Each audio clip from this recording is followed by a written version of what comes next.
মুর্শিদাবাদ জেলার ভরতপুর 2 নম্বর ব্লকের সমষ্টি উন্নয়ন আধিকারিকের ডেপুটেশন দিলেন বামফ্রন্টের ডিওয়াইএফআই। গত ইংরাজির 19/5/2025 তারিখে যুবনেতা কমরেড হাসমত শেখ উপর নৃশংস আক্রমণ বিডিও অফিসের ভিতরে মৎস্য দপ্তরের ঘরে হাসমত শেখকে প্রচণ্ডভাবে মারধর এবং গালিগালাজ করে সালার তৃণমূল কংগ্রেস নেতৃত্ব। ঘটনাটি একটি দেওয়াল লিখনকে কেন্দ্র করে। সালার বিডিও অফিসে ডিওয়াইএফআই সম্মেলনে একটি দেওয়াল লিখন করার পর সালার বিডিও অফিস থেকে হাসমত শেখকে ডেকে পাঠানো হয়।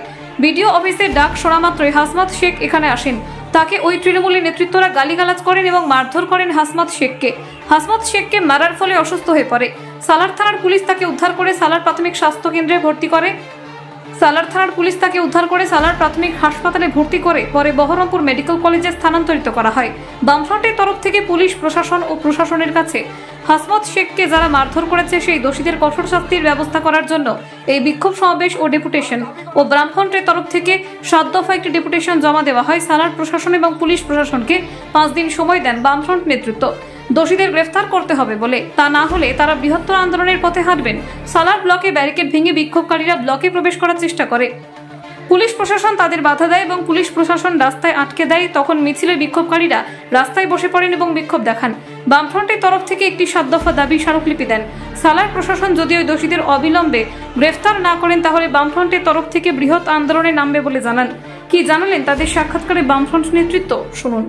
মূলত দাবি ছিল যে 19 তারিখের ঘটনা যা গোটা রাজ্যে চলছে, সালার তো রাজ্যের বাইরে নেই, সালারও সেই ঘটনা ঘটেছে। কি ঘটেছে?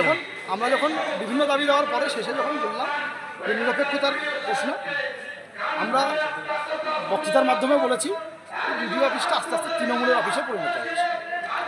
বিডিও অফিসটা আস্তে আস্তে তৃণমূলের অফিসে পরিণত হচ্ছে, যেটা আগামী দিনে সালারের ছিল। সালারের ঘটনা ঘটেনি।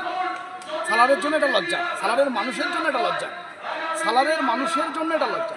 আমরা যখন বললাম 19 তারিখে আপনার প্রিমিসাসের মধ্যে এই ঘটনা ঘটলো, আমাদের কমরেডকে নিয়ে এসে অকথ্যভাবে মেরে ফেলার চক্রান্ত করে একবারে মানে কোনো প্রশ্নই নাই, মেরে ফেলা। প্রায় আমরা যতক্ষণ পর্যন্ত মেডিকেল কলেজে না পৌঁছেছি ততক্ষণ পর্যন্ত অচৈতন্য অবস্থায় ছিল। ততক্ষণ পর্যন্ত আমরা হচ্ছে যে এই চিন্তায় ছিলাম যে আমাদের কমরেডকে ফিরে পাবো না। সে কমরেড বলেছে যে আমরা মৃত্যুর আগের দিন পর্যন্ত আমরা ঘর থেকে বেরিয়েছি, মাথায় কাপড় নিয়েই বেরিয়েছি। সমাজকে পরিবর্তন করতেই হবে। এই পুলিশগুলোকে যারা দালালি করছে তাদেরকে এই পোশাক ছাড়িয়ে তৃণমূলের ঝান্ডা ধরাতে হবে, আর নচেত নিজের দায়িত্ব পালন করাতে হবে। বিডিও সাহেবকে যখন আমরা বললাম যে আপনার প্রিমিসাসের মধ্যে ঘটনা ঘটলো, বিডিও সাহেব একেবারে ঝেড়ে নাকচ করলো যে প্রিমিসাসের মধ্যে ঘটনা হবে। আপনারা মিডিয়ারা সালারের ইউটিউব মিডিয়া কি সন্ত্রাস চলছে সেদিন দেখাতে ভয় করলো। কি সন্ত্রাস চলছে, গণতন্ত্রের কণ্ঠকে কিভাবে টিপে ধরা হচ্ছে। কিন্তু দিন সবার সমান যায় না। আর আমরা বিডিও সাহেবের উদ্দেশ্যে একটা কথা বলবো, না শুভবুদ্ধির উদয় হোক, আর সেই সঙ্গে আমরা শুভবুদ্ধি উদয় করানোর জন্য আমার জেলা নেতৃত্বরা আছে, তাদের কথা মতো আমার জেলা নেতৃত্বের সঙ্গে কথা হলো, যা বললো সেই কথা মতো আমরা যেখানে যেতে হয়, যখন যেতে হয় সেই শুভবুদ্ধি উদয় করিয়ে থাকতে হবে। 10 দিন পার হয়ে গেল, এখন পর্যন্ত কোনো আসামি গ্রেপ্তার হবে না, আমরা আশাও করিনি। আমরা একবারের জন্য ভাবছি না যে গ্রেপ্তার হবে কি করে। থানা আছে নাকি? থানা আছে, থানার আলমারিগুলো খুঁজুন, তৃণমূলের পতাকা পাবেন। বিডিও অফিসের আলমারি খুঁজুন, তৃণমূলের পতাকা পাবেন, তৃণমূলের ঝান্ডা পাবেন। তৃণমূলের মিটিং হচ্ছে বিডিও অফিসের ভেতরে। বিডিও অফিসের সুর, তৃণমূলের সুর একই। কানে দুল, লাল চুল, 2 ফুল, তৃণমূল, বিডিও, সব পুলিশ এক হয়ে যাচ্ছে। সুস্থ মস্তিষ্কের মানুষরা আর রাজনীতি করতে দিচ্ছে না। বিডিও সাহেব কি আশ্বাস দিলেন? বিডিও সাহেব এই বিষয়ে কোনো আশ্বাস দিতে পারলেন না। 15 মিনিট কথা বলতে পারেননি। উনি তো শিক্ষিত মানুষ, ওনারও তো বিবেকে লাগছে। মিথ্যা কথা বলতে গিয়ে বিবেকে লাগছে, কিন্তু মিথ্যা কথা বলতে হচ্ছে। ওনার উপরেও হয়তো কোনো চাপ আছে, বলতে হচ্ছে, কোনো জায়গায় চাপ আছে। কিন্তু উনি তো শিক্ষিত মানুষ, অস্বীকার করার জায়গা নেই। উনি তো শিক্ষিত সমাজের মানুষ, পড়াশোনা করেই ভিডিও হয়েছে, এই বিশ্বাস আমাদের আছে। নিশ্চয়ই ওই মাস্টারমশাইদের মতো নয়। কিন্তু আপনার হচ্ছে শুভবুদ্ধি রাতের বেলায় আজকে রাতে ঘুম হবে না, ভিডিওর মিথ্যা কথা বলার পরে বললো। আপনারা সবাই জানেন আমাদের 20তম রাজ্য সম্মেলন পশ্চিমবঙ্গের ডিওয়াইএফআই এর এই মুর্শিদাবাদ জেলায় রবীন্দ্র সদনে হবে। গোটা পশ্চিমবাংলা ব্যাপী দেওয়াল লিখনের কাজ চলছে। প্রচারের কাজ চলছে। আমরা বলেছি পশ্চিমবাংলার কোনো দেওয়াল দুষ্কৃতীদের হাতে থাকবে না। সমস্ত দেওয়াল শহীদ আনিস, শহীদ সুদীপ্ত, শহীদ মহিদুলের নামে রাজ্য সম্মেলনের দেওয়াল লেখা হবে। সেই দেওয়াল লেখার কাজ শুরু হয়েছিল এই সালারের মাটিতে। আমাদের সালার এলাকার ডিওয়াইএফআইয়ের মুর্শিদাবাদ জেলা সম্পাদক মণ্ডলীর সদস্য হাসমত শেখ এই লোকাল কমিটির সম্পাদক। হাজার হাজার যখন দেওয়াল লিখেছিলেন তখন বিডিও সাহেবের টনক লড়ে, এই এলাকার তৃণমূল কংগ্রেসের নেতাদের টনক লড়ে হাসমত শেখকে নিয়ে এসে বিডিও অফিসের ভেতরে বিডিওর সামনে তাকে পেটানো হয়। তারা ভেবেছিল ডিওয়াইএফআইয়ের এই দেওয়াল লিখনকে যদি বন্ধ করতে পারা যায় পশ্চিমবাংলায় দেওয়াল লিখন বন্ধ হবে আর হাসমত শেখের মতন কমরেডরা ঘরে ঢুকে যাবে। কিন্তু আমরা ঘরে ঢুকিনি, আরও দেওয়াল লিখন বেড়েছে এবং আমরা ডিওয়াইএফআইয়ের এই জেলার সম্পাদক সন্দীপম দাসকে নিজের নেতৃত্বে তারা এই জেলার কমরেডদের জন্য নিজে অভিযোগ দায়ের করেছিলেন ডিএম এর কাছে, এসপির কাছে, ওসির কাছে, এসডিপিওর কাছে, এসডিওর কাছে। এখনো পর্যন্ত কাউকে গ্রেপ্তার করতে পারেনি। তাই আজকে আমরা স্বাভাবিকভাবে টেলার দেখিয়ে গেলাম, হাজার হাজার যুবকদেরকে নিয়ে সালার বিডিও অফিস ঘেরাও করেছিলাম, প্রশাসনের সঙ্গে কথা বলেছি যত তাড়াতাড়ি পারবেন গ্রেপ্তার করুন। আমরা 5 দিন সময় দিয়েছি প্রশাসনকে, 5 দিনের মধ্যে এই সালারের বিডিও সহ এই দুষ্কৃতীদের গ্রেপ্তার না করলে গোটা পশ্চিম বাংলাব্যাপী এক বৃহত্তর লড়াই আন্দোলনের সামিল হব আমরা ডিওয়াইএফআই।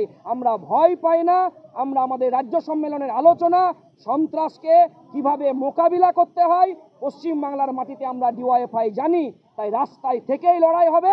আজকে স্বাভাবিকভাবে সালারের প্রশাসনকে শুধু জানান দিয়ে গেলাম। আপনারা মিছিলের ভিডিও দেখবেন। সেদিন আমাদের দুজনের সম্পাদক কমরেড মীনাক্ষী মুখার্জির আসার কথা ছিল, কিন্তু আমাদের ওনার পরিবারের জেঠিমা প্রয়াত হয়েছেন, তাই উনি বাড়িতে আছেন, তাই উনি আসতে পারেননি। সম্মেলন হবে 21, 22, 23 জুন। স্বভাবতই গোটা রাজ্যে আমাদের দেয়াল লিখন চলছে। স্বভাবতই আমরা আমাদের থালার এলাকায় দেয়াল লিখেছি সম্মেলনের আজ থেকে প্রায় 1.5 মাস আগে। বিডিও সাহেব হঠাৎ করে 1.5 মাস পরে ওনার ঘুম জেগেছে। উনি এক গ্রুপ ডি স্টাফের নম্বর থেকে, তার রেকর্ডিং আমার কাছে আছে, এবং হুমকি, এবং দেখে নেবো তোমার বিরুদ্ধে অমুক ইত্যাদি ইত্যাদি। তার মধ্যেই হচ্ছে যে 10 মিনিটের মধ্যেই আপনার তৃণমূলের গুন্ডাদেরকে পাঠিয়ে আমাকে হচ্ছে যে তুলে নিয়ে গিয়ে বিডিও অফিসের একদম মৎস্য দপ্তরের ঘর লাগিয়ে আপনার হচ্ছে যে বোনা 30 জন একদম বেপরোয়া মার, এবং আমি সেন্সলেস হয়ে যাই। সেন্সলেস হয়ে যাওয়ার পরে আমার মুখে জল ছিটিয়ে দেয়। জল ছিটানোর পরে হচ্ছে যে তারপরে আমাকে আবার মারে জেগে ওঠে। চিনেছি, এখানকার সভাপতির যে স্বামী, লাল চুল, কানে দুল, সভাপতির স্বামী। আচ্ছা, তারপরে এই যে পুত্র কর্মদক্ষ নাকি বলে গুন্ডা, এরা দুজনে মূলত হচ্ছে যে বেশি ইয়ে করে। একদম তৃণমূলের সালারের বিডিও তৃণমূল আলাদা কিছু না। সালারের বিডিও আর তৃণমূল, এই তৃণমূল আলাদা কিছু না। এরা হচ্ছে যে একই। বিডিওর নেতৃত্ব বলতে পারেন, তৃণমূলের নেতৃত্ব বলেন, আলাদা কিছু না। বিডিও তো তৃণমূলের সবটাই, তৃণমূলের গুন্ডাদেরকে প্রশ্রয় দেওয়া থেকে শুরু করে বিডিও হচ্ছে যে তৃণমূলের আশ্রিত গুন্ডাদের এখন মানে সহযোগী সহপাঠী হয়ে গেছে। উনি এখন আর WBCS অফিসার নেই, উনি লোকাল ম্যাজিস্ট্রেট নেই। উনি ওনাদের সঙ্গে ভাগ বটরাই করে কিভাবে লুটবো সালারকে। আর সালারের অশান্তি একটা জিনিস বলুন তো, এই সালারে এই যে দুষ্কৃতিপনা, এই যে সালারের ব্যবসাদারদের, উনি তো ম্যাজিস্ট্রেট, সালাদের ব্যবসাদারদের কাছে খবর নিন যে আশেপাশে গ্রামের সবুদ্ধি সম্পন্ন মানুষরা সালার আজকে বাজার করতে আসতে ভয় করছে। এই দুষ্কৃতিদের জন্য বাজার করতে আসতে ভয় করছে। তার দায় এই বিডিওকে নিতে হবে না? বিডিও লোকাল প্রশাসন, সমষ্টি উন্নয়ন আধিকারিক। বিডিও সব না দেখে এই মদ মস্তি তৃণমূল গুন্ডাদের, লালচুল কানেদুল, এই সমস্ত তৃণমূল গুন্ডাদের হচ্ছে সঙ্গে নিয়ে উনি মদ মস্তিতে মেতে আছেন আর সালাদটাকে শেষ করে দিচ্ছে। তাই আমরা শুভবুদ্ধি সম্পন্ন মানুষের কাছে চাইবো এই ভিডিও বিরুদ্ধে মানুষ গর্জে উঠুক, আগামী দিনে আরও বড় লড়াই আন্দোলন হবে, আপনারা দেখতে থাকুন।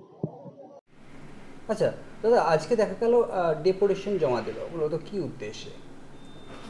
আজকে ওনাদের গণতান্ত্রিক যুব ফেডারেশনের কিছু দাবি দেওয়া ছিল, যেগুলো বেশ কিছু রাজ্যের এবং গভর্নমেন্টের পলিসি সংক্রান্ত, কিছু আমার ব্লকের ডেভেলপমেন্ট পারপাস রিলেটেড, আর একটি স্পেসিফিক ইস্যু ছিল যেখানে ওনারা অভিযোগ করছিলেন যে ব্লকের অভ্যন্তরে নাকি ওনাদের একজন কর্মীকে মানে মারা হয়েছে।